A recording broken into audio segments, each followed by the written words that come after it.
Bienvenidos a mundodesconocido.es. ¿Sí? Estáis en el momento adecuado y en el lugar idóneo. Mundo desconocido. Eso es lo que diría George Knapp, un investigador del fenómeno ovni en Estados Unidos. Vamos a hablar no de George Knapp, aunque salga en lo que vamos a decir. Vamos a hablar de un señor que se llama Bob Lazar. Tal vez la historia que contó Bob Lazar y lo que vivió fue la historia más apasionante e increíble que hemos tenido la oportunidad de oír en los últimos 50 años. Muchos de vosotros quizás no sepáis quién es Bob Lazar. Antes de empezar a contar qué es lo nuevo que ha dicho Bob Lazar o qué conclusiones sacamos de lo que dijo Bob Lazar, vamos a hacer un pequeño repaso sobre lo que ocurrió y sobre su biografía. La verdadera historia de Bob Lazar comienza mucho antes de entrar a trabajar en Área 51. Empieza en su niñez. Era un joven que le gustaba la ciencia. Llegó a hacer incluso una vicia reacción. Con los años decidió estudiar física en el MIT, y la verdad es que pudo. Y posteriormente estudiar electrónica en Caltech, la Universidad Tecnológica de California. Cuando acabó sus estudios, como deporte, construyó un acelerador de partículas en su casa. No sé si fue en el garaje o lo hizo en su habitación, pero lo cierto es que incluso hay recortes de periódicos que lo contemplan. También construyó un coche de reacción que desde luego era la delicia de todo el vecindario. Bob era un tipo muy especial, y eso lo descubrió inmediatamente Edward Teller, uno de los padres de la física moderna, que trabajaba entonces para la empresa AG&G, una empresa dedicada a la alta tecnología militar. Ahí es donde captaron a Bob, y Bob posteriormente pasó a trabajar a Área 51. Para él era todo una especie de sueño. Cuando Bob llega a Área 51 se da cuenta de que lo que allí se esconde es como poco sorprendente. Cuenta y llega a relatar que llegó a ver hasta 9 discos voladores, 9 ovnis, todos en perfectas condiciones. Dice que las instalaciones a las que él estaba destinado se llamaban S4.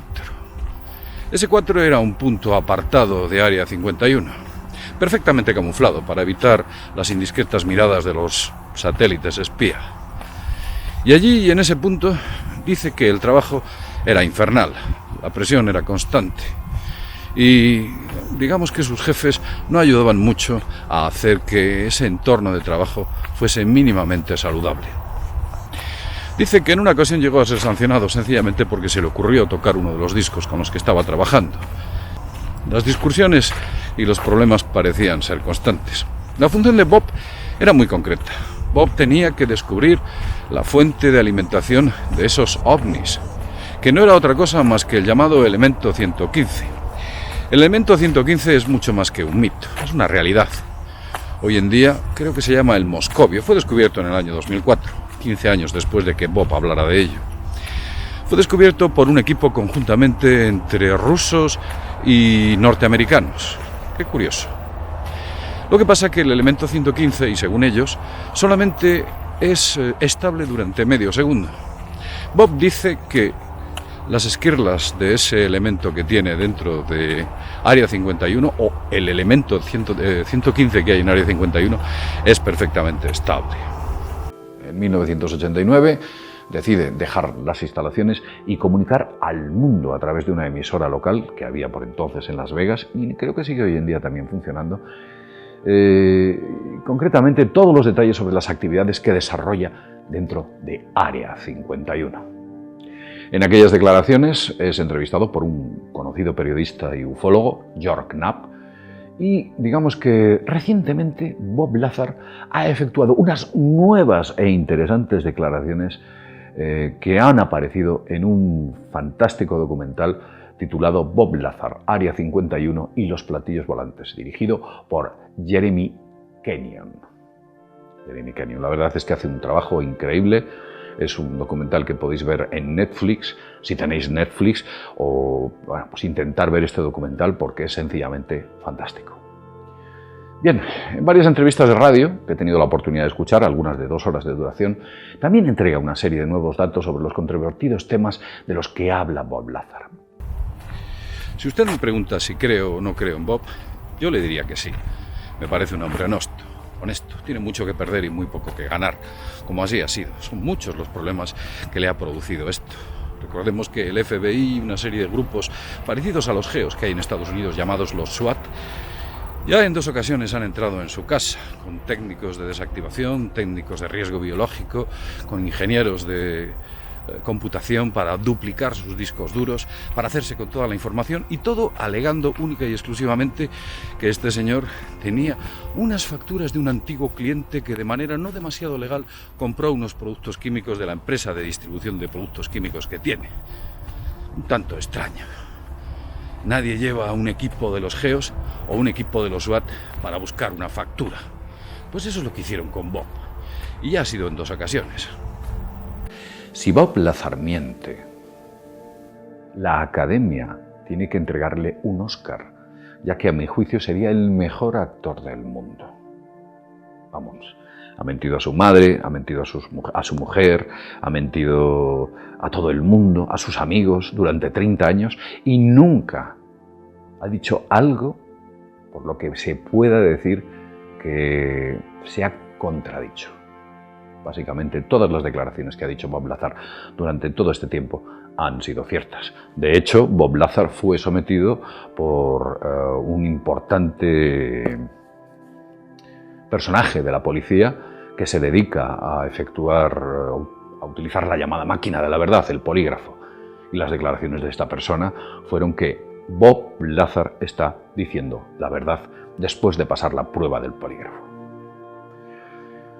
Bob cuenta que cuando entró en las instalaciones de S4 en Área 51, le acercaron a un reactor que emitía ondas gravitatorias, una especie de semiesfera metálica en la que le dijeron que pusiera la mano encima. Lazar se sorprendió al comprobar cómo el aparato emitía alguna forma de gravitación negativa que impedía acercar la mano a ese aparato debido a alguna forma, algún tipo de fuerza repulsiva que existía en él. Ese aparato exhalaba alguna forma de repulsión, alguna forma de gravitación negativa que impedía acercar la mano. Es curioso porque en una entrevista de radio Bob explica por qué la mayoría de las fotografías de los ovnis salen borrosas. Él dice que es debido a que los ovnis emiten una antigravedad y estas ondas gravitacionales que emiten distorsionan la luz, impidiendo ver o fotografiar correctamente el aparato. Aquí quizás tengamos la clave de por qué en la mayoría de las grabaciones ovni, que son auténticas, el aparato lo vemos distorsionado. También comenta que las comunicaciones por radio dentro de los discos son muy complicadas debido al mismo problema. Esa emisión de ondas tan potente distorsiona la luz y, por supuesto, las ondas de radio. Evidentemente, y con el paso del tiempo, Lazar se da cuenta de que una tecnología de este tipo cambiaría literalmente el mundo.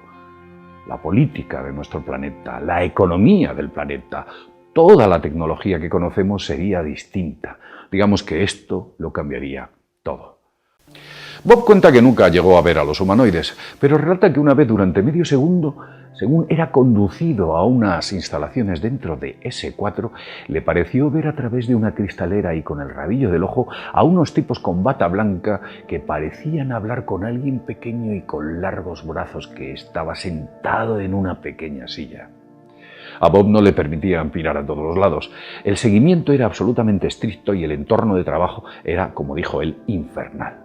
Cuenta que estos seres en las instalaciones los llamaban los niños, the kids. Es curioso cómo las cosas que contaba Lazar hace 30 años se han ido volviendo realidad. Por ejemplo, él habla que para acceder a las instalaciones era preciso pasar un sistema de seguridad que leía la densidad de los huesos de tu mano, una especie de firma única que nuestra mano tiene, y cuando era puesta sobre ese aparato, lo que hacía era identificarte. Sí, un aparato que leía tu densidad ósea. Curiosamente, muchos años después se desclasifica la máquina en cuestión. Una máquina en la que al poner tu mano era capaz de identificarte y, por supuesto, te permitía o no te permitía acceder. Te identificaba. Pues esa máquina existe y Bob Lazar incluso la reconoció. Quiero emplazaros al próximo vídeo. En el próximo vídeo hablaremos de ese ovni del que habla Bob Lazar. Os mostraremos sus esquemas, cómo dice Bob Lazar que funcionaba y todos los elementos que utilizaban para que aquellos reactores antigravitacionales pudieran operar correctamente. Era un vídeo interesante, no os lo perdáis. Sí, será un vídeo bastante interesante. Lo tendréis el próximo día. Lo dejo aquí. Como siempre decimos, sin más, desde mundodesconocido.es nos vemos en el próximo videoprograma. Hasta pronto.